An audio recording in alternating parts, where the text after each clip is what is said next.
Mesa dos Notáveis iniciando pela Vinha FM. Eu tenho a alegria de receber notáveis que fazem a diferença no cenário político e, claro, mudando o rumo da educação do Brasil.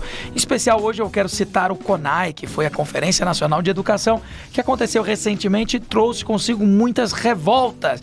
A primeira delas que eu posso citar rapidamente aqui é a ausência da importância no estudo da língua portuguesa. Tive o privilégio de conversar com o professor Carlos André, como muitos outros que fazem parte de um grupo que está montando uma verdadeira petição para que haja uma mudança nesse posicionamento da educação nacional. Mas tudo isso, quem vai comentar são os nossos notáveis, eles que estão aqui para nos auxiliar no entendimento do que acontece nesse exato momento com o Brasil e colocarem o seu ponto de vista para que cada um de vocês que acompanham a Mesa dos Notáveis possa tirar sua própria conclusão.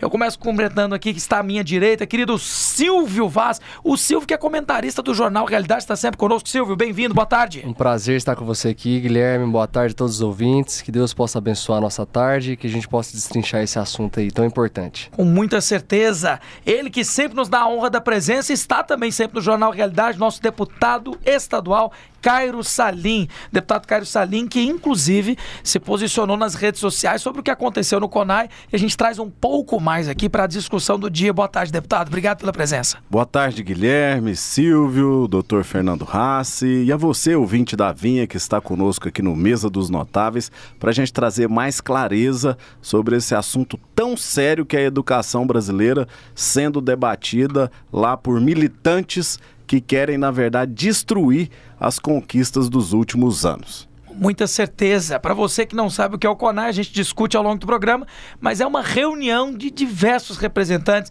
setores da sociedade que deliberam e discutem sobre a educação e todos os modelos educacionais que estão aí ao redor do nosso país.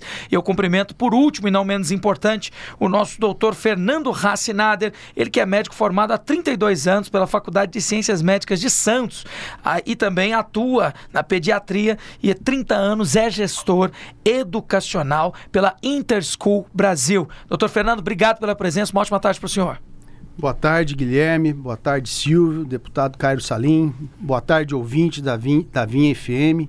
É um prazer poder colaborar com os senhores nessa questão. E é uma questão muito séria, não é brincadeira, as pessoas têm que ter a dimensão do que estão programando para as nossas crianças e adolescentes para os próximos 10 anos. Você colocou aqui o professor Carlos André, que é um profissional de excelência, um abraço para ele, colega meu de diretoria da CIEG, mas ele colocou o peso da área dele, da língua portuguesa. Eu te coloco o peso do resto, porque não é só a questão da língua portuguesa, não. Todo o processo é viciado, todo o processo é enviesado. Na verdade, é um projeto político-ideológico para ser enfiado goela abaixo da sociedade nos próximos 10 anos. É um fracasso, né? Quando nós vemos, por exemplo, uma campanha que diz escola sem partido, né, e isso ou aquilo que não tenha influência política, nós entendemos que o ambiente de escola deve ser sagrado nesse sentido, né? Ninguém pode impor nenhum conhecimento, principalmente a crianças que são vulneráveis. Pelo menos é assim que a lei enxerga elas. Você vê propaganda, é proibido em brinquedo você ter qualquer tipo de propaganda. Não por menos, desenho na televisão se tornou não lucrativo para nenhuma TV, né? Ninguém quer mais passar desenho, porque é proibida a propaganda de brinquedo, ou seja lá o que for. No entanto, quando se diz sobre educação e política, parece que os professores não ligam muito para o que a legislação coloca como regra. E aí eu pergunto, deputado, para quem acha que política não é importante, tá vendo aí o CONAI deliberar sobre coisas que lá no futuro vão influenciar diretamente o próprio filho, e a política dos professores começa a entrar dentro da casa, né? Sem dúvida, Guilherme. Nós precisamos, pastor Guilherme, abrir os nossos olhos, abrir o nosso entendimento para a realidade que hoje assola o nosso país. Nós temos um governo de esquerda, entendeu? Que tem preceitos de esquerda e está tentando, trabalhando para colocar isso em tudo quanto é política pública. Então, essa Conferência Nacional de Educação, ela está totalmente enraizada em políticas de esquerda, querendo tirar o foco dos nossos estudantes, dos nossos professores, para aquilo que realmente importa, doutor Fernando Rassi. O que realmente importa? O que é que você quer, ouvinte? Você quer que seu filho aprenda português, matemática, geografia, aprenda uma profissão e saia da escola como um cidadão de bem. Mas O governo, através da sua militância, eu estou falando governo federal, através da sua militância, através dessas correntes de pensamento que eles têm, que participam muito ativamente desses eventos, querem colocar doutrinas que muitas vezes são contrárias a quem é cristão, a quem é conservador, a quem quer que o seu filho só aprenda as matérias na escola, que é o meu caso. Então, eu não quero que meu filho fique aprendendo sobre sexualidade na escola. Eu não quero que a minha criança seja influenciada por professores sobre política LGBTQIA+. Isso não quer dizer que eu seja contra essas pessoas. Não, eu respeito essas pessoas e valorizo o direito delas de serem o que elas quiserem. Agora, a nossa pauta, a pauta do governo tem que ser essa. Não tem que colocar isso para as crianças. Se já tivesse colocado matemática e português, aí eu acho que até eu aceitaria discutir, falar sobre gênero em escola. Mas nem isso nós estamos dando conta. Nosso país é incompetente na área educacional, muito incompetente. Nós estamos muito atrasados. A grande verdade é essa. Analfabetos funcionais para todo lado. Infelizmente, as notas do PISA comprovam isso, as notas aí de todas essas avaliações. O Dr. Fernando Haas vai poder explicar muito bem tudo que está acontecendo aqui. Então, nós precisamos nos mobilizar, ficar atentos ao que está acontecendo, porque querem implantar, sim, uma doutrinação nas escolas. É o que eles acreditam. Então, eles acham que esses valores, colocar essas políticas nas escolas, é legal, é bom, mas eu acho que não é. E eu tenho certeza que você que nos ouve também concorda comigo. Então, muito importante, Guilherme, eu quero te parabenizar pela condução desse Mesa dos Notáveis, a direção da Rádio Vinha, e a gente trazer um especialista tão preparado como o Dr. Fernando Haas, que acompanhou de perto esse CONAI e tem muita coisa para trazer aí para nós. Inclusive, eu acho que fica de bom tom, deputado, a gente até fazer a pergunta simples, né? Olhando o problema da educação. Então, nós já existem desafios. Bom senso. Já existe... Vamos para o bom senso, né? Como é que está a nossa educação? Como é que ela vem até agora? Porque eu imagino que uma reunião como o CONAI é o ponto de partida, é essa pergunta. O que precisa ser feito em relação a XYZ? Tá aqui, o problema já existe, não precisamos criar um novo, né? Mas antes de perguntar ao Dr. Fernando as propostas do CONAI, me permite fazer uma pergunta. Silvio Vaz, você já é pai? Já sou pai. E uma pergunta, você já pensa na educação dos seus filhos? É preocupante, né, rapaz? Olhar como está sendo tratada a educação no Brasil. É uma questão muito ideológica ali que vem sendo implementada ao longo tempo e agora legalizando essa ideologização da esquerda vai ser muito mais complicado. Porque hoje a gente já vê vários vídeos de pessoas nas escolas dançando funk para crianças, cheio de fantasias, é uma tremenda barbaridade. E você, por exemplo, pensa na possibilidade de um homeschooling, Silvio? Eu acho que é uma ótima ideia homeschooling e eles estão querendo aí fazer, deixar a imagem ruim do homeschooling. Acho que isso é um perigo. É ideologização que vai ser implementada, eles querem sim perpetuar no poder e nada melhor do que pegar a mente das crianças e conseguirem colocar nelas um viés da sociologia, do pensamento deles, e a esquerda vai fazer isso e se nós não abrirmos os nossos olhos, vai ser implementada, as crianças, a futura sociedade vai ser totalmente analfabetas aí, ideologicamente. Inclusive, eu aproveito mais de 30 anos de experiência do Dr. Fernando para perguntar, escola, o que são os desafios desse ambiente? Doutor Fernando Haas, o senhor que está há mais de 30 anos na Interschool Brasil e tem outras vastas experiências aí, e olhando para o CONAI. Conta pra gente. Deixa eu fazer só algumas observações. Primeiro que o meu amigo Cairo colocou aqui, que ele quer que na escola ele aprenda o português, a matemática, a história, a geografia, e é a que a maioria das pessoas querem. E o Silvio fez uma colocação com relação ao homeschooling. Hoje, com o modelo de escola que nós vemos espalhando pelo Brasil, não só na área pública, mas na privada também, porque as pessoas não se preocupam com isso, parece sim que é uma das possibilidades que você tem, uma das opções que você tem de educação. Mas eu te faço uma pergunta primeiro. Quando você frequentou a escola, quando vocês frequentaram a escola, na época de escola, o que era gostoso na escola? Você ia para a escola por quê? Porque era gostoso fazer aula de matemática, de português, de geografia? O que era prazeroso na escola para a criança e para o adolescente? Sempre aquele momento de interação social. Convívio, chama cognição social. Isso. É o aprendizado que você vai construindo ao longo dos anos, a percepção das pessoas. Eu me relaciono com o Cairo, com o Silvio, com o Guilherme, e eu vou percebendo, pô, essa pessoa é bacana, aquela pessoa lá é meio estranha, o outro ali eu não sei se eu posso confiar. E em diversas situações da vida que você vai passar ao longo dos anos, você vai ver quem vai te estender a mão, quem não vai te estender a mão, quem vai tentar te passar uma rasteira ou não. Então você vai se construindo. Aí entra a questão da importância da família, porque esse é o segundo momento. O primeiro momento é a família. É quando você nasce, você é recebido, você é cuidado, você é acalentado, você é nutrido, você é protegido. Se você tem tudo isso no começo, você pensa que a vida vai ser boa e você espera isso da vida, né? E você aprende a se relacionar com as pessoas em cima da forma como você foi criado. Se eu fui atendido, se eu fui bem cuidado, eu vou repetir isso na minha vida. Se eu não fui bem atendido, se eu não fui bem cuidado, eu não sei o que é isso, eu não sei fazer isso, então eu vou ter dificuldade. O pessoal fala muito em inteligência emocional. Qual que é a pedra angular da inteligência emocional? O vínculo afetivo que você constrói dentro do seio da família. Sim. Desde o nascimento. Se esse vínculo é bem feito, essa criança vai se desenvolver e vai ter essa capacidade de se relacionar bem com os outros.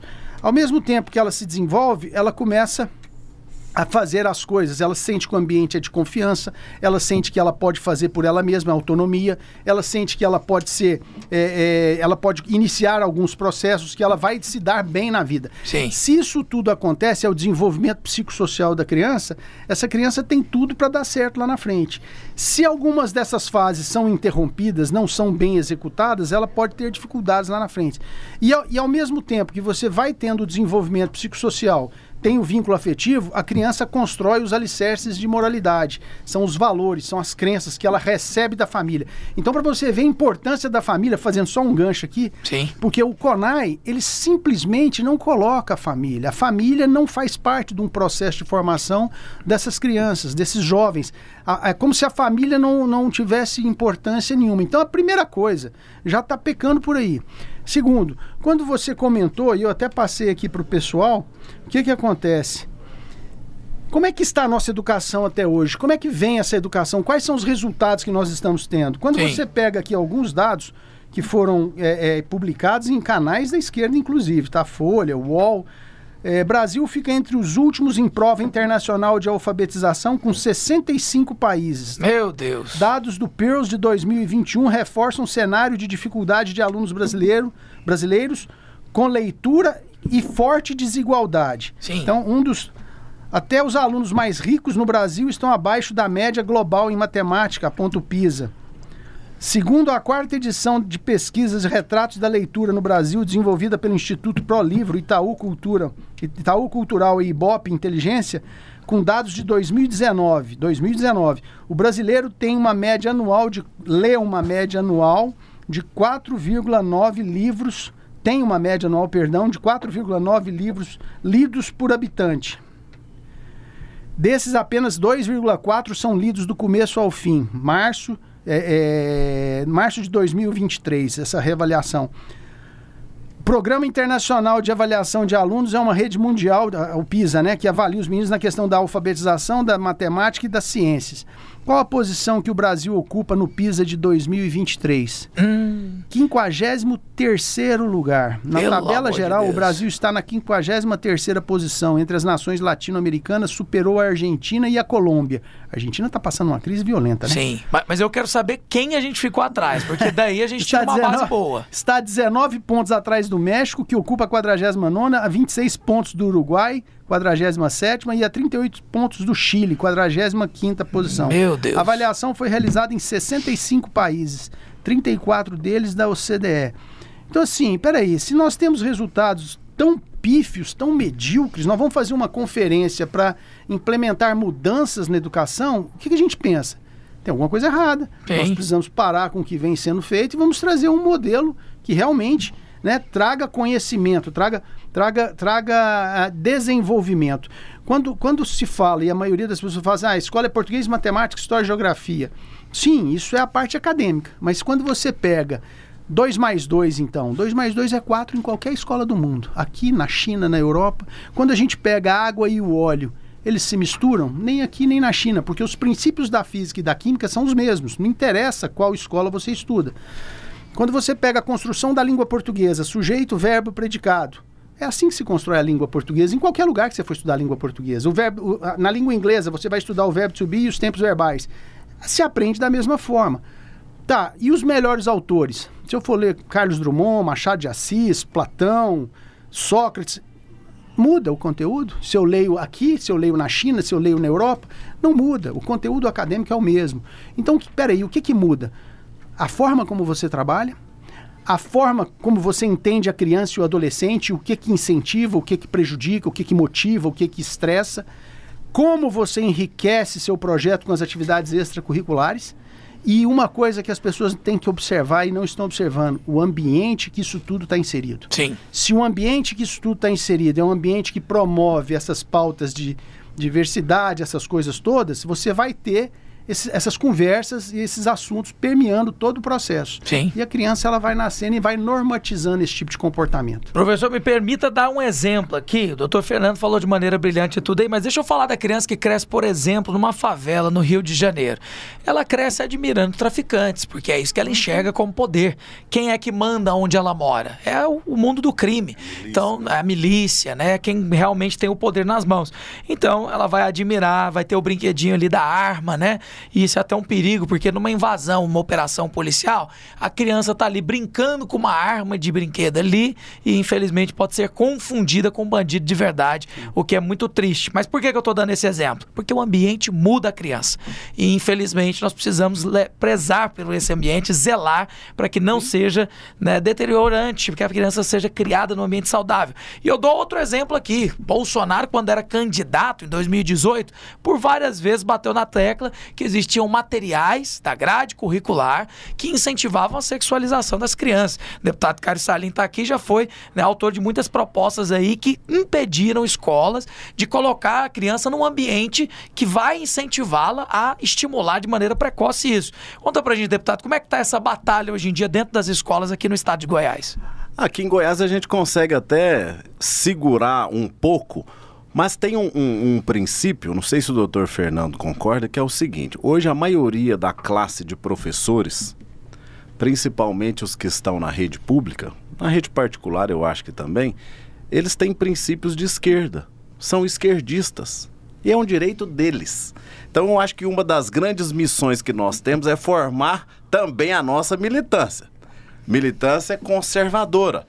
Pessoas de direita, conservadores, que têm, que respeitam pelo menos a laicidade do Estado. Porque é muito bonito a gente ver o pessoal do governo federal e do PT falar em Estado laico, mas eles querem colocar princípios de esquerda, princípios progressistas dentro da educação. Nós que somos de direita não queremos princípios nenhum, nós queremos ética, nós queremos moral, nós queremos educação de verdade, eu queria ver um CONAI, o doutor Fernando Razzi, eu tenho certeza que o senhor também queria ver, eu queria os educadores do Brasil preocupados como é que nós vamos inserir robótica, como é que nós vamos inserir inteligência artificial, como é que nós vamos preparar a nossa juventude para concorrer com a Coreia do Sul, com a Finlândia, não andar para trás igual nós estamos, né? Uma vergonha. Como é que nós vamos melhorar a qualidade das nossas escolas? Aqui em Goiás está sendo investido muito em reformas das estruturas das escolas estaduais e também dos equipamentos que tem dentro da sala. E eu parabenizo o governador por isso. Agora nós vamos ter que avançar mais na qualificação dos nossos professores e tirar esse viés ideológico da cabeça deles, que eu acho que isso é um problema. É fácil tirar? Não, é quase impossível. Sim. Eu acho que nós vamos precisar formar uma nova geração de educadores. Quer ter professor crente, ouvinte? Isso não vai cair do céu. Então, nós vamos precisar que os crentes façam concurso para professor. Exato. É o único jeito. A valorização da função de professor, ela é extremamente importante. Se nós formos ver a história, na década de 60, só para vocês entenderem a importância da educação, na década de 60 o Brasil era equivalente à Coreia do Sul. E a Coreia do Sul, a partir dali, começou a investir pesado em educação. Quantos produtos hoje nós importamos da Coreia do Sul, né? Meu Deus. Celular, automóveis... A começar de conteúdos que agora vendem para o mundo inteiro, né? Exatamente. São os K-pops na música, doramas nos filmes. Como eles estão na questão do desenvolvimento socioeconômico. Na década de 60 também, se o pessoal for ver, nasceu uma nação chamada Singapura. Singapura era uma ilha de pescadores. E a partir de 60 ela foi edificada. Singapura hoje é referência em índice de desenvolvimento humano e desenvolvimento econômico. Sim. É uma das nações que está na ponta. Como é que nós estamos? Desde a década de 60. Né? O Brasil era equivalente aos Estados Unidos 200 anos atrás. Era equivalente aos Estados Unidos. Os Estados Unidos tornou-se uma potência e o Brasil ficou como? Então, a importância da educação não é brincadeira. Essa questão da militância, quando o deputado Gustavo Gayer me convidou para fazer parte da Frente Parlamentar de Educação contra a doutrinação nas escolas, eu falei, Fernando, você vai ser o coordenador. Eu falei, não vou ser coordenador de nada, você não tem ideia da dimensão do problema. Aquela história da professora dançando com a cabeça do cavalo, uns professores marmanjos lá vestidos de bailarina, uma coisa assim, uma aberração, né? Isso não é educação, isso daí é perversão do que é o normal. Eu falei, Gustavo, o problema, isso aí é a ponta do iceberg. Você tem que entender que existem as políticas públicas na área de educação, que tem um ministério por trás disso. Existe um problema de formação dos nossos professores nas faculdades, nas universidades. É um problema de formação. Existe a questão da confecção do material pedagógico escolar, que vai para todas as famílias, né? E, por fim, existe a postura do professor na sala de aula. Muitos são esquerdistas, sim, mas muitos são conservadores. Eu até ouso dizer que a maioria eu acho que é conservadora, mas fica calada. Existe um medo do posicionamento. Muitos professores que eu converso, eles falam assim, Fernando, a gente tem medo de se posicionar, porque o lobby é tão pesado, sim, e eles pegam tão pesado que eles ficam com medo de ser queimados. Medo da perseguição. Exatamente. Então, assim, se a gente não vence esse medo, porque o medo é a ferramenta de dominação mais poderosa que existe. Sim. Então, existe uma espiral de silêncio do lado conservador. As pessoas ficam com medo de falar. E do outro lado, eles estão forçando a barra. É a janela de Overton. Eu vou forçando. Ninguém fala nada, ninguém contesta, eu vou entrando, eu vou avançando. Essa pauta de ideologia de gênero, ela já foi bloqueada no governo Temer, já foi bloqueada no governo Bolsonaro. Eles vêm se... Não existe isso, nós nunca tentamos isso. Conversa, eles vêm tentando impor isso há muito tempo. Sim. Só que essa é uma questão séria, por quê? Aí entra numa questão delicada. A ideologia de gênero, a disforia de gênero, é uma questão de saúde pública e saúde mental. Se você pegar o manual diagnóstico de tratamento e estatística da Associação Americana, Manual Diagnóstico e Estatística da Associação Americana de Psiquiatria, você vai ver lá que a disforia de gênero é tida como uma doença mental. Disforia de gênero, travestismo, transexualismo, isso tudo, porque gera sofrimento e gera incapacidade. Tá. Quando você estuda sobre isso, você vê que a maioria dessas pessoas, elas têm um problema, ou são autistas, ou têm distúrbios mentais relacionados à esquizofrenia, ou depressão, ou transtorno maníaco-depressivo. Beleza. O que eu deveria fazer? Eu faço um movimento para legitimar isso? Ou eu vou dar uma atenção na área da saúde? Eu vou cuidar dessas pessoas? Você entende? Me parece muito com a batalha, doutor, dos médicos que lutam contra a obesidade, que é uma doença, e ela vem tentando ser colocada como pauta política, né? Quando você diz algo contra a obesidade, tem que glamorizar. A Calvin Klein faz parte dessa glamorização, como muitas outras marcas de luxo, cara, né? É saúde da pessoa que está em risco. A obesidade mata, não é brincadeira. Do mesmo jeito. Agora, na questão da homossexualidade, quando você estuda o desenvolvimento da criança no seio da família, existem algumas características que são sugestivas do caminho. E que quando você entende disso, por que você não pode fazer a intervenção para poder prevenir? Porque eu sou preconceituoso? Negativo, não sou. Tenho amigos que são homossexuais, são pessoas maravilhosas. Agora, o que eu sou contra é você trazer essa pauta, querer normatizar dentro do processo de formação das nossas crianças. E eu falo sempre, nessa questão eu sou radical. E às vezes até incentivar, sim, né, doutor? Exatamente, faz parte do processo. A pureza e a inocência das nossas crianças precisam ser preservadas a qualquer preço. Isso não existe discussão. Isso não existe discussão. Não tem argumento, não tem argumento. Né? Porque se você tiver, vamos debater, porque isso é estudo. Então vamos lá.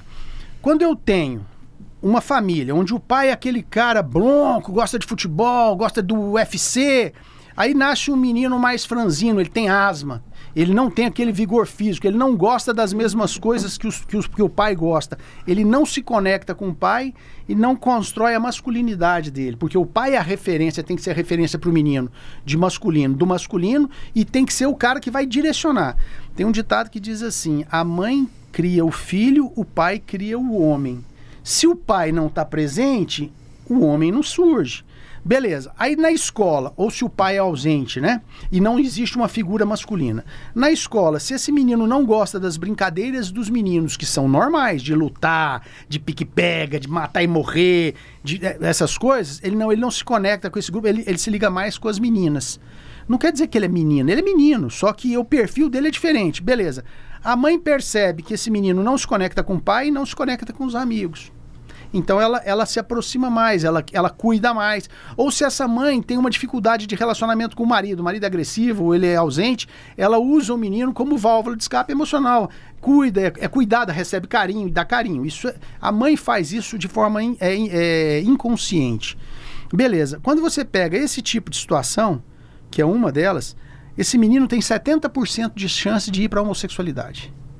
Cara, se ele tem 70% de chance de ir para a homossexualidade, por que eu não posso fazer a intervenção orientando o pai, orientando a mãe e orientando a escola? Mas por quê? Porque eu sou preconceituoso? Não. Mais uma vez, não faço juízo de valores e não sou ninguém para julgar ninguém. Tanto é que eu sou um pecador, vou à igreja todos os domingos para orar e pedir, né, para melhorar minha vida. Mas, o que acontece? Quando a criança, o adolescente, 13, 14 anos de idade, vai para esse lado da homossexualidade, isso é na literatura. Normalmente você tem um risco maior de promiscuidade sexual, desenvolver doenças sexualmente transmissíveis, contrair AIDS e morrer com AIDS por conta da AIDS em menos de 20 anos. São pessoas que fazem maior uso de ansiolíticos, antidepressivos e uso de drogas. São pessoas que têm uma propensão maior para o suicídio, relatos de sensação de solidão, de não conseguir construir relacionamentos duradouros. São pessoas que se sentem excluídas, sofrem bullying, isso não pode ser negado, né? Então, peraí, se tem essa possibilidade toda de acontecimento com esse menino, por que eu vou glamorizar isso? Que pai que quer que o filho passe por isso tudo? Entendeu? Você tem que ter, eu tenho que ter compaixão, tem que ter respeito. Eu vou proteger, eu preciso proteger a juventude, eu preciso proteger a infância. Mas se ele escolher isso lá na frente, não, ele se formou bem, não teve nada disso, e lá na frente ele opta por esse tipo de comportamento, é direito dele. E eu não tenho nada com isso. É um direito dele que ele vai fazer a vida dele do jeito que ele quiser. Mas trazer esse tipo de comportamento, querer botar no material didático e querer normatizar. Hoje os meninos... E o CONAI está querendo isso, né, doutor? Não, nas escolas hoje já tem uma doutora que participa do grupo lá com a gente, está em Minas Gerais, a Fernando, na sala do meu filho, são 18 alunos. E meu filho, eu estou sentindo meu filho agitado, meu filho nervoso, meu filho não querendo ir para a escola, relatos da colega. O que está acontecendo, meu filho? Não, é porque vou falar, na minha sala lá são 18 colegas. 12 deles falam que são homossexuais. 12 afirmam que são homossexuais. 4 falam que são transexuais. E diz que tem 2 estranhos no grupo. Ele era um dos estranhos. Ele é um dos estranhos. Então, peraí, eles estão normatizando comportamentos e condutas e estão excluindo quem que é, teoricamente, o que seria o normal biologicamente, pela natureza e pela criação. Mas isso tudo... E por isso que me preocupa, e por isso que é a importância do evangelho dentro da educação, que a gente pode entrar depois e explicar porque isso é um movimento que precisa acontecer. Quando você pega as gerações, desde os baby boomers, né? Os baby boomers são os fazedores de filhos depois da Segunda Guerra, aquelas famílias numerosas, 5, 6, 7, 8, 10 filhos. Depois veio a geração X, são os babies clusters, são os destruidores de bebês, não queriam mais as famílias numerosas, é um filho só, é 2 filhos, eu não sei se eu quero filho. À medida que as gerações vêm passando, o número de filhos vem diminuindo, mas ao mesmo tempo que o número de filhos vem diminuindo, a religiosidade vem diminuindo, a espiritualidade vem diminuindo, a crença em Deus vem diminuindo. O empoderamento da mulher que eles fizeram para tirar a mulher de dentro de casa e tirar a principal função, que é a maternidade, a mulher sai de casa para o trabalho, a criança fica largada, teoricamente, a segundo plano, vai para as escolas. Se nas escolas não existe preocupação com o valor moral, com valores éticos, com princípios e com o evangelho, como é que esse menino vai crescer? Ele vai crescer sobre as influências do Estado, sobre as influências do modelo de educação que você quer impor. Então, a partir daí, começa a ter mais problemas de comportamento, todos os distúrbios que aparecem depois. Mas por quê? Porque a família ela foi desestruturada, a mulher, em vez de cuidar dos filhos, ela está para o trabalho, os filhos vão para a escola mais cedo, a necessidade do mundo ocidental de ter recursos para poder ter as benéfices materiais é muito grande, perde-se a percepção de que o valor das coisas, né, não está na questão material, está na questão espiritual, na boa convivência, nas boas amizades, na boa vida que você leva. E à medida que vai avançando as gerações, quando você pega as últimas depois, a geração dos millennials, que é a geração Y, a geração dos centenários, que é a geração Z, e a geração Alfa ou Cristal, que é essa última geração, quando você conversa com essa meninada, vocês acreditam em Deus? Não. O que vocês acham da igreja? Cara, a igreja serve para encher o saco ou para perseguir. O que vocês acham da pauta LGBT? Legítimo, estão protegendo as pessoas que são diferentes. O que vocês acham da homossexualidade? Normal. Por que não? Hoje você tem estudos estatísticos que mostram que aumentou em 3 vezes o número de meninos e meninas que estão experimentando a bissexualidade para ver se é normal. Porque eles estão jogando essa... Como é que você sabe que você não é? Se você nunca experimentou. E um adolescente, aí entra na questão do desenvolvimento e você entender o que é o adolescente. No desenvolvimento da criança, quando ela chega na adolescência, na puberdade, existe uma fase que é chamada de tédio da adolescência. As transformações que estão acontecendo no cérebro da criança, elas fazem com que o efeito da dopamina seja menos percebido. Você precisa de estímulos mais poderosos para que essa dopamina seja percebida. O que é isso? É um menino que quer tirar uma racha de carro. É um menino que quer saltar de bungee jump. Ele faz uma coisa que se arriscar demais. Não, porque ele precisa. É a adrenalina que ele sente. Isso é uma coisa chamada hiperracionalização. Eu subestimo o desafio e eu superestimo a minha capacidade. Exemplo. Eu tô com um carro aqui que eu peguei do meu pai. Esse carro aqui é um carrão, tem um motorzão. Essa reta aqui dá para botar 250 nela.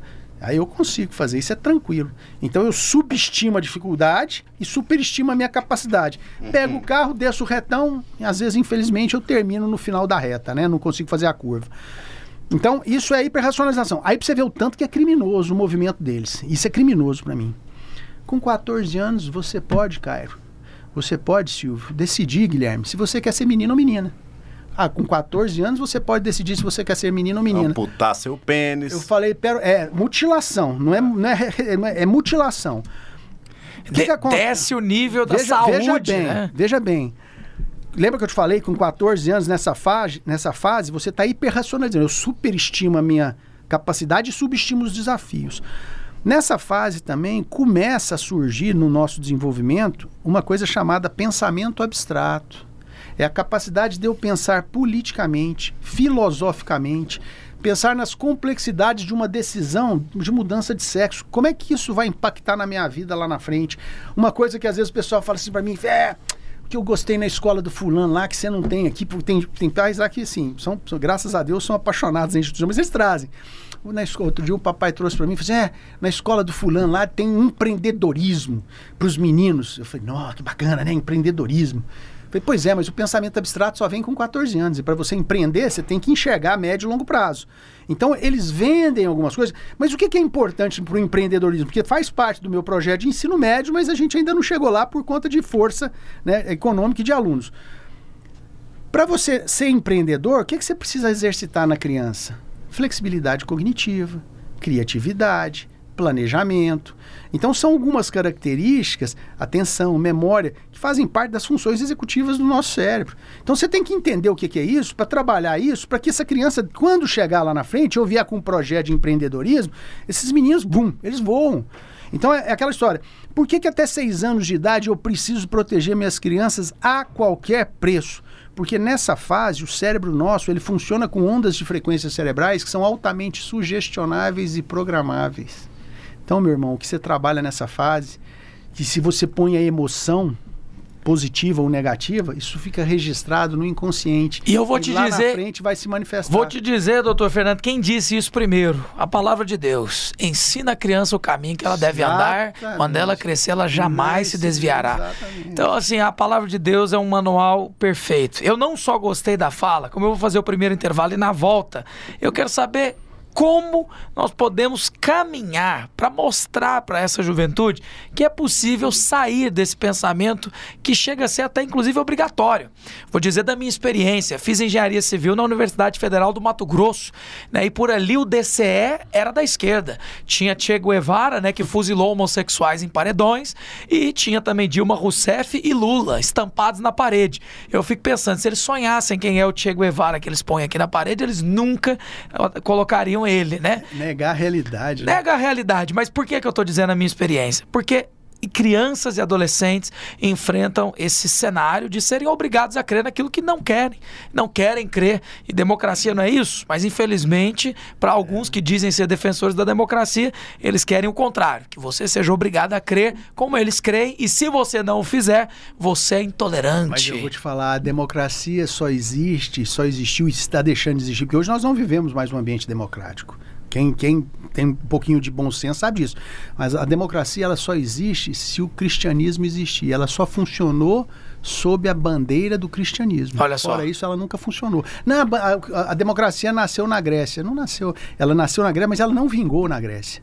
Se você vê a história grega, ela não vingou. Tanto é que a República de Platão, ele idealiza o rei filósofo. E ele preparou Aristóteles para ser Aristóteles para achar esse rei, que foi Alexandre o Grande, que não foi um rei filósofo, ele conquistou muita coisa, fez muita barbaridade e nunca existiu democracia.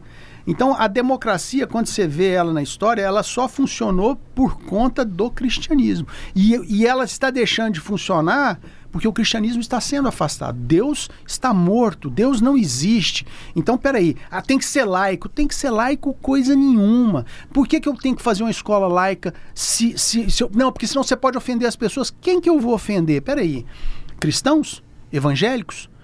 Protestantes? Batistas? Adventistas? Espíritas?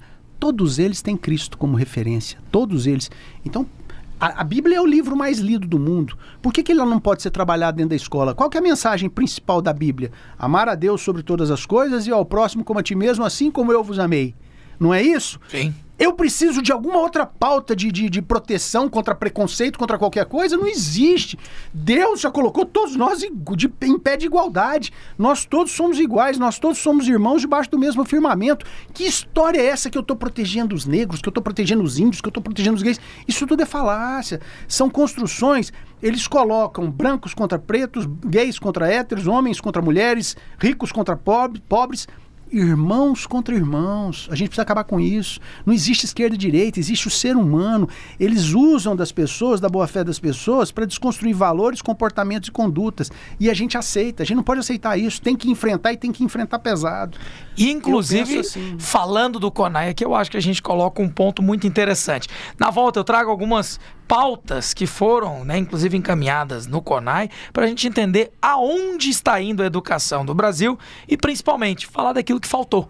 Né? Só faltou educação. Faltou exatamente o principal, sobre né? Educação. É exatamente isso. Então a gente volta te mostrando exatamente o que faltou, tudo, né? Que o professor Fernando está aqui, o nosso doutor Fernando Rassi, o deputado Cairo Salim está conosco também, e conosco aqui Silvio Vaz, que é o nosso comentarista do jornal Realidade. Rápido intervalo, a gente já volta.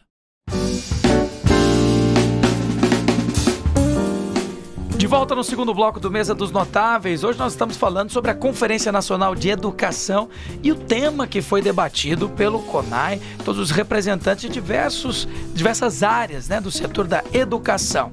Bom, a gente sabe que existe uma proposta que é votada depois do CONAI pelos deputados em Brasília. Vamos entender melhor Quais foram elas? E comigo aqui os nossos notáveis, deputado Cairo Salinha, deputado estadual aqui do estado de Goiás, e também o doutor Fernando Hassi Nader, ele que não só é médico há mais de 32 anos, como tem mais de 30 anos de experiência na educação, sendo gestor educacional lá da Interschool Brasil. E comigo aqui, me ajudando também nos comentários, o querido Silvio Vaz, que é comentarista do jornal Realidade, está aqui conosco no Mesa também.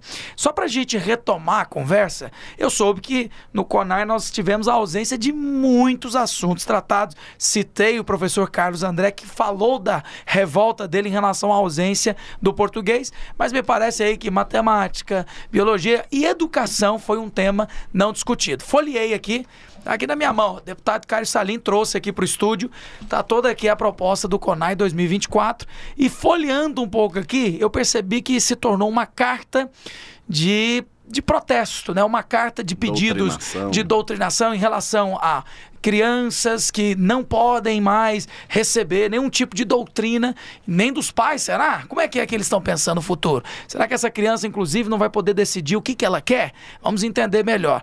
Professor Fernando Hassi, conta pra gente como que foi o CONAI e qual proposta realmente faltou.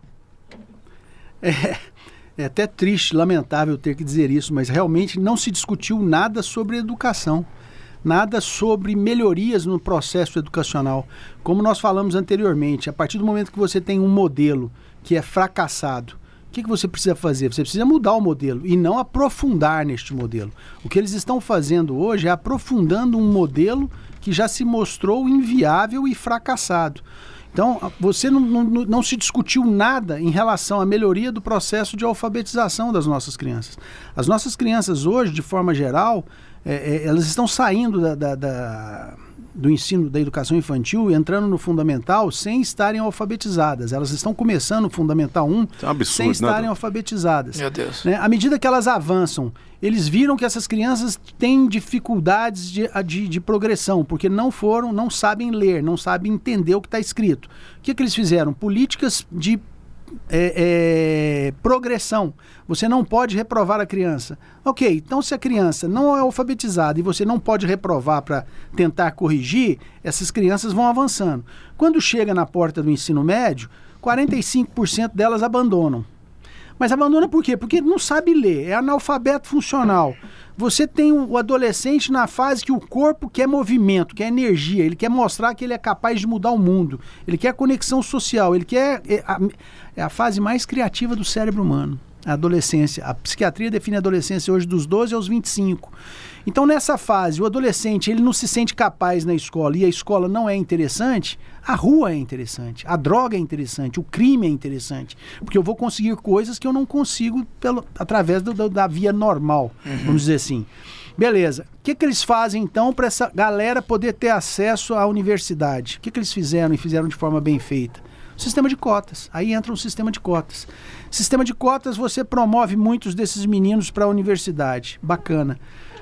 Dentro da universidade, até 80%, já tem estudos que mostram, o Olavo de Carvalho falava que 80% dos nossos universitários são analfabetos funcionais. E é verdade, 55%. Não, e eu ouço relatos de médicos, de advogados, falando de advogados formados, de médicos que fazendo residência de cirurgia, formados que não sabem ler. Meu Deus. É coisa assustadora.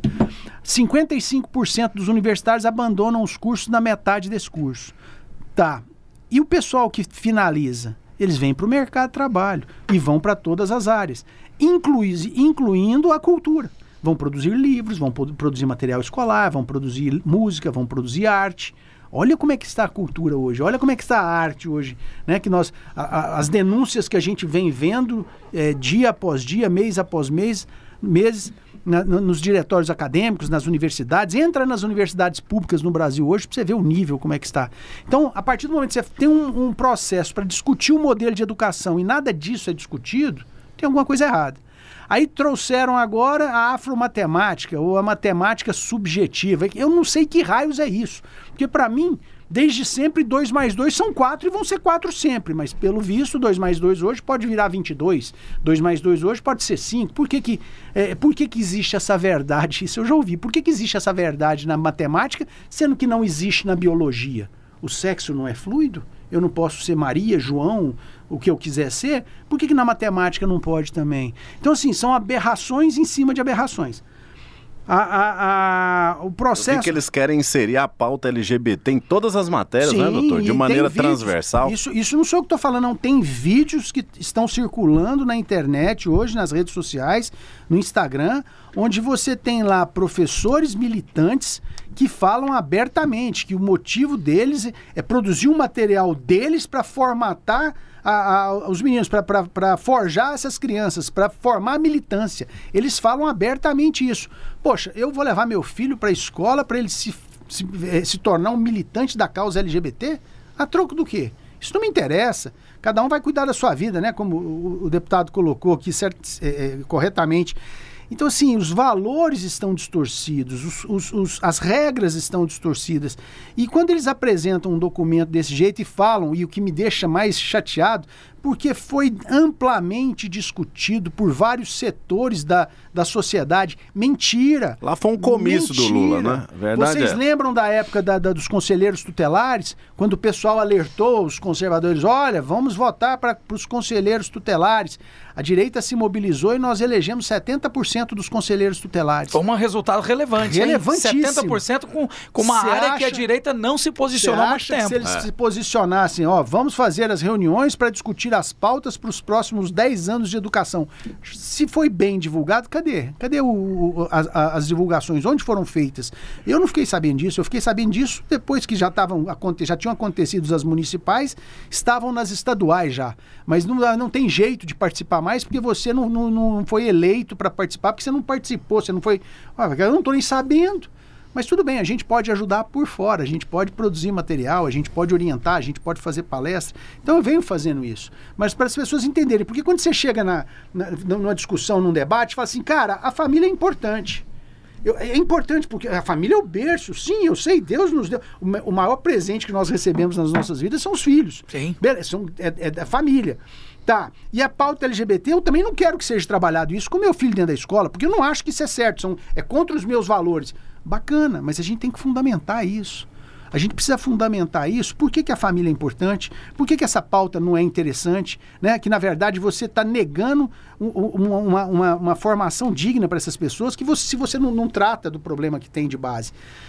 Então você precisa fundamentar. Eu faço esse documento, fiz para a família, fiz para o movimento LGBT, fiz para a questão da religião, como o Durkheim, que é o pai da sociedade, da sociologia, coloca muito bem. A crença religiosa, a religião, independente do sagrado, ela promove um arcabouço de moralidade que permite com que a sociedade se desenvolva e alcance resultados que ela não conseguiria caminhando sozinha, sem referências. Então a importância da religião é de extrema relevância no processo de desenvolvimento da sociedade. E como eu falei anteriormente, por que se nós estamos num ambiente de formação, num ambiente literário, num ambiente de construção, por que o livro mais lido do mundo não pode ser trabalhado? Por que a mensagem de Cristo não pode ser pregada? Hoje, se você pegar isso assim, para completar essa fase... Só pode as de matriz africana. Sim, não, porque aí é cultura, porque aí é inclusão, porque aí Quando a religião vem de matriz africana, é cultura. É cultura. Quando é o cristianismo, aí não pode, porque é religião, né? O Estado é laico. Então, assim, a criança é a semente que vem da onde? A semente, ela vem da família. A família é a raiz mais importante nesse processo. Então, a família é a raiz da semente. Essa semente é colocada onde? Num terreno. Esse terreno é o quê? É a sociedade e a escola. A sociedade hoje, com a cultura, não está um ambiente muito propício para a formação das nossas crianças. Hoje nós temos que formar nossos filhos protegendo eles, às vezes, da cultura. Porque os valores que estão sendo pregados aí são distorcidos. Hoje você tem que ter cuidado com desenho animado, com filme, com tudo. Com telenovela, né? Com tudo isso. Então, e na escola? A escola, o ambiente na escola, o que você precisa trabalhar nessa semente, nesse terreno, para ela brotar? O que existe de melhor hoje na educação, que a gente chama da neuroeducação, que é o que existe de melhor na pedagogia, na psicologia e na neurociência. Focado no desenvolvimento da criança e do adolescente. Beleza.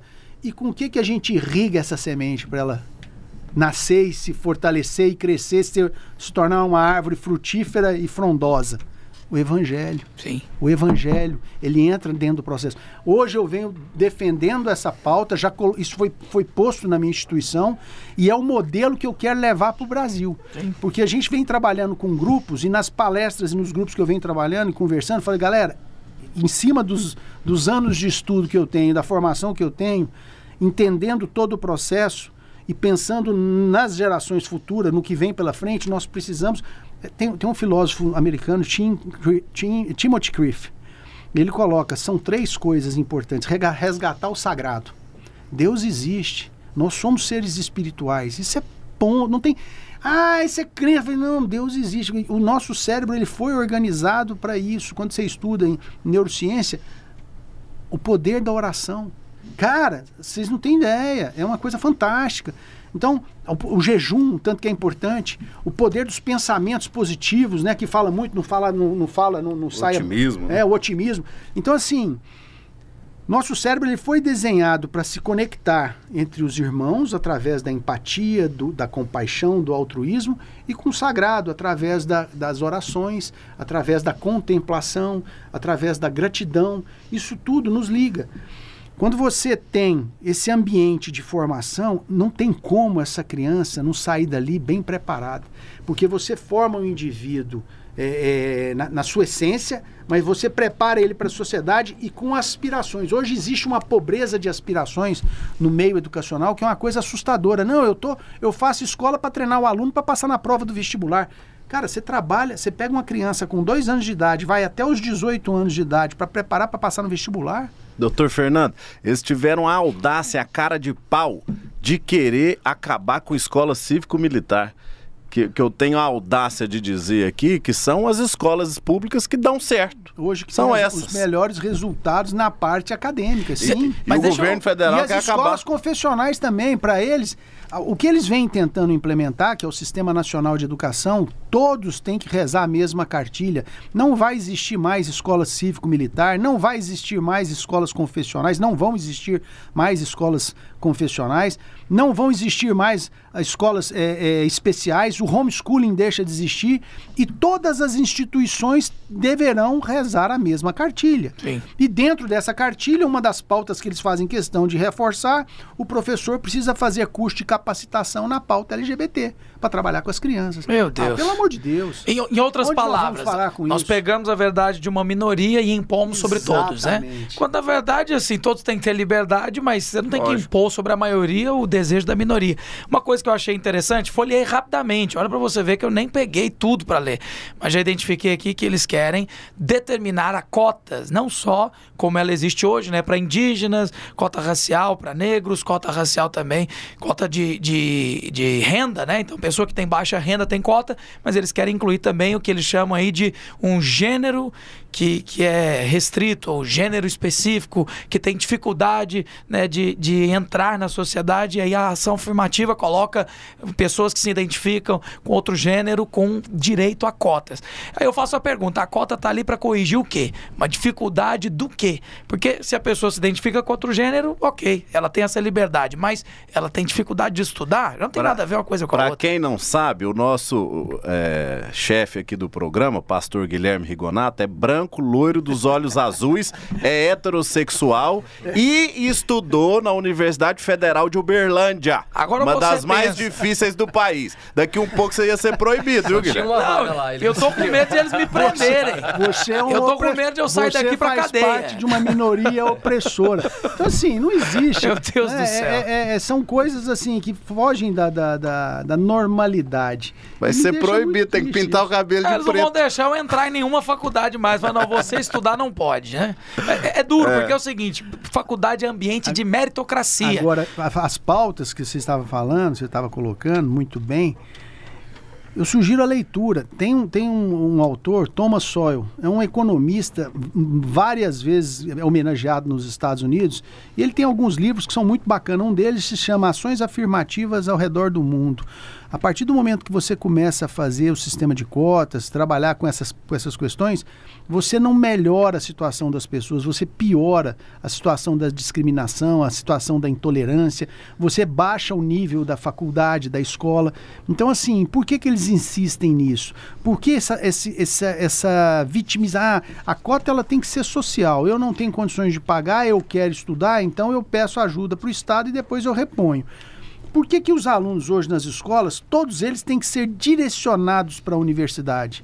Por que eu não posso fazer um ensino médio e de voltar para o ensino técnico, voltar para as startups? Essa é a solução. Entendeu? Por que a gente não pode mudar esse modelo? Porque interessa para eles o engajamento dessa juventude nas universidades do jeito que elas estão hoje. Deixa eu só ler uma parte. A militância que está sendo construída, é o exército. Eu acho que é legal a gente falar aqui, dizer sobre o texto, né? Então, assim, muito se fala sobre discriminação. Então, tá escrito aqui, ó. Não existe legislação específica que assegure os direitos das crianças e adolescentes quilombolas no Brasil. Mas me permita perguntar, mas são crianças e estão respaldados pelo Estatuto da Criança e do Adolescente. Sim. Eles estão com essa frase dizendo que elas não fazem parte desse estatuto. Então, na verdade, a exclusão vem por parte deles. Eles estão tirando fora os quilombolas, né, os homossexuais e todos os outros estão sendo colocados contra a sociedade que existe atualmente. Quando, na verdade, todos fazem parte de todo o direito. Lógico. Se você é um homem que se identifica... Aqui em Goiás mesmo, nos distritos quilombolas, tem escolas estaduais, tem escolas municipais, todo mundo, se precisar, recebe Bolsa Família, então eles não estão excluídos da sociedade. Infelizmente, nós temos que lidar com esse tipo de documento. Mas aí eu faço a pergunta, deputado Caio Salim, para uma proposta dessa passar, o que tem que acontecer? Bom, isso aí, depois que eles fizeram essa Conferência Nacional de Educação, isso é para fomentar o Plano Nacional de Educação. Vai para onde? Vai para os deputados federais votarem. Então, nós precisamos nos mobilizar.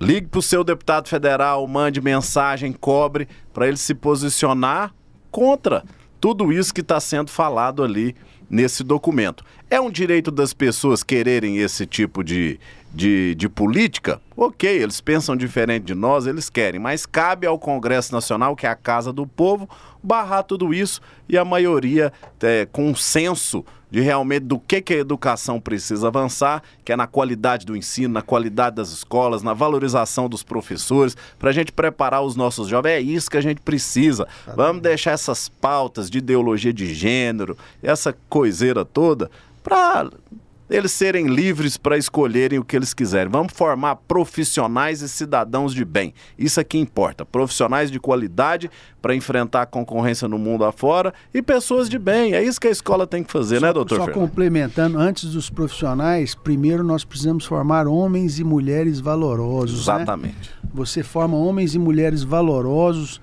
ricos intelectualmente e espiritualmente. E aí, meu irmão, eu quero fazer medicina, eu quero fazer direito, eu quero fazer agronegócio, eu quero mexer Quero jogar pesquisa, bola. Quero jogar bola. É isso. Eu tenho um aluno que forma comigo no 9º ano que virou tenista profissional. Olha só. Eu não quis ir para eu quero ir para o mundo do... Tudo bem, já é fluente na língua inglesa, tem bons valores, tem uma família que tem bons valores, ele quer ir por esse caminho. E o atleta, ele nasce nessa fase. Sim. Né? Eu falo assim, como eu estava falando, a fase mais criativa do cérebro humano é na adolescência, dos 12 aos 25. E a gente está matando essa fase. Quantas pesquisas, quantos pesquisadores, quantas novas ideias surgem de dentro do Brasil? O Brasil é um país riquíssimo. Sem dúvida. Nós somos um país continental. Dentro do Brasil... Miscigenado, né? Essa é a nossa riqueza. E um povo rico e um povo alegre. Sim. Dentro do Brasil cabe uma Alemanha, cabe uma Itália, cabe uma Inglaterra, cabe uma França, cabe um Japão, cabe uma Coreia do Sul, cabe uma Singapura. E sobra espaço. Olha o tanto de coisa que esse pessoal produz, o que a gente produz, o que a gente desenvolve. A pobreza, essa mediocridade na educação que nós temos hoje me assusta. E o nosso cérebro... Eu estava falando da pesquisa nos Estados Unidos e, assim, de coração, eu recebo pais na instituição todos os dias de crianças pequenas. Eu falo, Fernando, não é porque é meu filho, não. Mas o menino é inteligente, rapaz. O menino tem uma cabeça, ele faz cada coisa, você não acredita, o menino ou a menina. Eu falo assim, eu acredito, eu tenho certeza, porque o cérebro dele, nessa fase da imaginação, de trabalhar esse mundo, né, do imaginário, da fantasia, isso é muito importante. Por isso a importância de se preservar. E nessa fase, você sedimenta os valores. de respeito, de conduta, de princípios, que vai nortear a vida deles. Então, o que eu falo, a gente precisa proteger a inocência e a pureza das nossas crianças a qualquer preço, porque isso vai fazer diferença na sociedade lá na frente. Com muita certeza. E um programa como esse é para que você apenas veja pontos de se posicionar. Deputado Caio Salim, vamos continuar cobrando aqui para que o posicionamento dos nossos políticos que assumiram a pasta tenham pelo menos alinhamento com quem os elegeu. Vocês estão vendo aí, ouvinte, que é árdua a nossa missão, a seara é grande e nós precisamos trabalhar. Não só eu que tenho mandato, mas o doutor Fernando, por exemplo, que é diretor de escola, que é médico, o Silvio, que está aí também engajado, mas você que está nos ouvindo, nós precisamos nos posicionar contra essas políticas. Com muita certeza. Agradecer o carinho da participação também do Dr. Fernando Hassi Nader, médico, também gestor educacional da Interschool. Obrigado pela explanação aqui, falou de maneira brilhante. Muito obrigado, doutor. Eu que agradeço mais uma vez a oportunidade, Guilherme, Silvio, meu amigo Caio Salim. E se precisarem, estou à disposição. O dia que precisarem, esse assunto me traz muito prazer, né? Me dá muito gosto poder falar, porque as pessoas precisam despertar para a importância da educação. Eu fiz a transição da área da saúde para a educação há 16 anos, 14 anos atrás, onde eu deixei de frequentar o hospital e passei a frequentar só a escola, né? Mas por conta de um motivo que eu acho que é maior. Na pandemia eu entendi o motivo. As pessoas não sabem o que é a criança e o que é o adolescente. Quando eles fecharam tudo e obrigaram todo mundo a ficar dentro de casa, eu falei, cara, vocês vão matar os meninos. O cérebro da criança se organiza em cima das experiências que eles vivem. Tem crianças que passaram os 2 primeiros anos de vida, estava gestante na pandemia, nasceu e ficou os 2 primeiros anos de vida trancado dentro de casa. Essas crianças hoje, elas se tornaram culturalmente autistas. Eu explico isso para o pai. Seu filho tem esse tipo de comportamento por conta disso, disso. Ela não foi estimulada. E quando estava gestante, a mãe foi aterrorizada. Pauta já para outro programa. Sim, entendeu? Aí já dá uma discussão da criança se organiza. Incrível. Exatamente. E agora eles ainda querem enfiar a questão da obrigatoriedade da vacina, que é outra coisa temerária.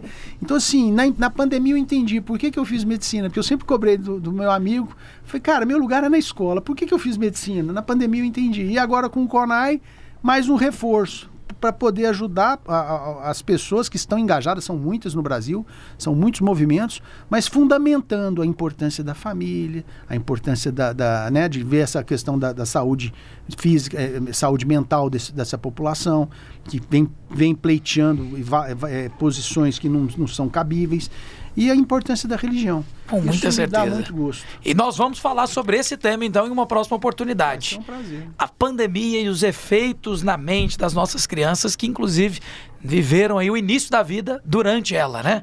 Obrigado ao Dr. Fernando Hassi Nader e ao Silvio Vaz. Silvio, eu ouvi o deputado dizendo ali o seguinte: nós vamos criar uma base também que crê como nós cremos. Mas a diferença é que a esquerda quer usar a criança e os filhos dos outros nas escolas. A direita não precisa doutrinar filho de ninguém. Simplesmente doutrinar o próprio filho, que é o seu direito. Deixa eu fazer um convite para a população em geral, e o Caio pode me apoiar aqui, espero que sim. Nós fundamos um instituto hoje, Instituto Arpia Brasil, Asas da Ação e da Liberdade.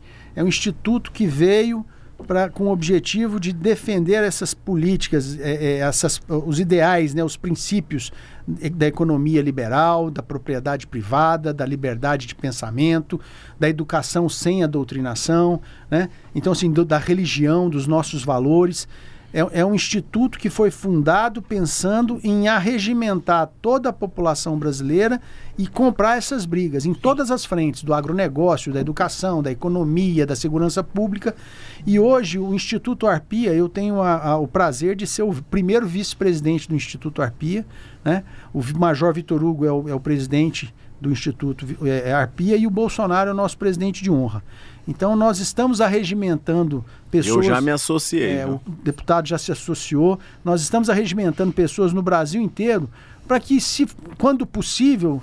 Primeiro, trabalhar com a formação de novas lideranças conservadoras, sim, que tragam os nossos valores, né? Fazer a diferença na educação, fazer a diferença em todas as frentes que nós podemos estar participando. Então, eu gostaria de convidar as pessoas a conhecerem o Instituto Arpia Brasil e se filiarem a ele para que nós possamos juntos fazer a transformação desse país nosso. Com certeza. Tem um site para isso, doutor? Tem. É o Instituto Arpia Brasil. Pesquisa Instituto Arpia Brasil, vocês vão achar, não existe outro. Maravilha, com certeza. Já fiquei estimulado aqui, quero conhecer e me filiar.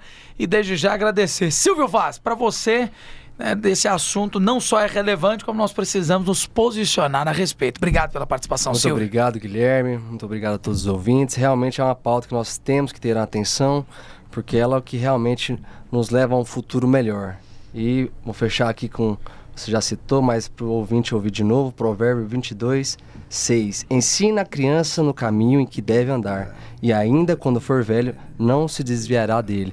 E isso é tão importante, a Bíblia traz tanta sabedoria nesse versículo, que é muito perigoso também ensinar a criança o caminho errado. Então, assim, ensina o caminho errado para a criança, ela também não vai esquecer dele. Então, é muito importante nós termos atenção. A gente citou que essa pauta, né, vai ser votada ainda, então todo mundo ficar atento, ficar ali de olho para ver o andamento desse processo, porque é de extrema importância e nós temos que nos posicionarmos para realmente acabar com essa problemática aí que é muito perigosa. Mas eu não consigo, me desculpa. Fica à vontade, diga, doutor Fernando. Fernando. Quando você fala, né, exatamente o que diz no provérbio, ensina a criança o caminho que ela deve caminhar. Quando você corrompe esse caminho no início, e hoje, o que a gente tem hoje na nossa sociedade que está assim, que está bombando hoje por conta das... É o TikTok, Instagram. Acaba com a mentalidade, pornografia. Né? Ah, sim. Pornografia. Que inclusive está cada vez mais disseminada com o smartphone. Se você começa a incentivar a criança curiosidades nessa área relacionada à sua sexualidade, e ela é bombardeada pela mídia, pela questão da pornografia, o que você acha que vai acontecer com esses meninos, com essas meninas?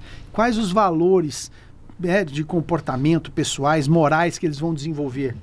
Cara, isso é muito grave. E as pessoas não atentam para isso. Você falou aqui, cara, eu lembrei, falei, não preciso dar esse pitaco. Sim. Só para encerrar, desculpa, Guilherme, é porque tem muita coisa que mas pode ser falado. Crucial desculpa, e importante. Viu, Fica em paz. Então, assim, nós precisamos proteger nossas crianças e nossos adolescentes. E nessa briga, meu irmão, eu comprei ela e vou até onde Deus me permitir. Amém. E conte conosco para podermos divulgar a verdade e falarmos daquilo que realmente importa. Você, ouvinte, ouviu tudo sobre o CONAI. Chega lá, leia, vai atrás de conhecer, não fique só na nossa fala, mas vá adiante para que você também não seja ignorante quanto a essas questões. Muito obrigado ao doutor Fernando Rassi, ao deputado estadual Cairo Salim e ao querido Silvio Vaz, que estiveram conosco hoje no Mesa dos Notáveis. Esse programa também está disponível lá no YouTube da Rádio Vinha FM. Forte abraço, nos encontramos no próximo programa. Até lá, tchau!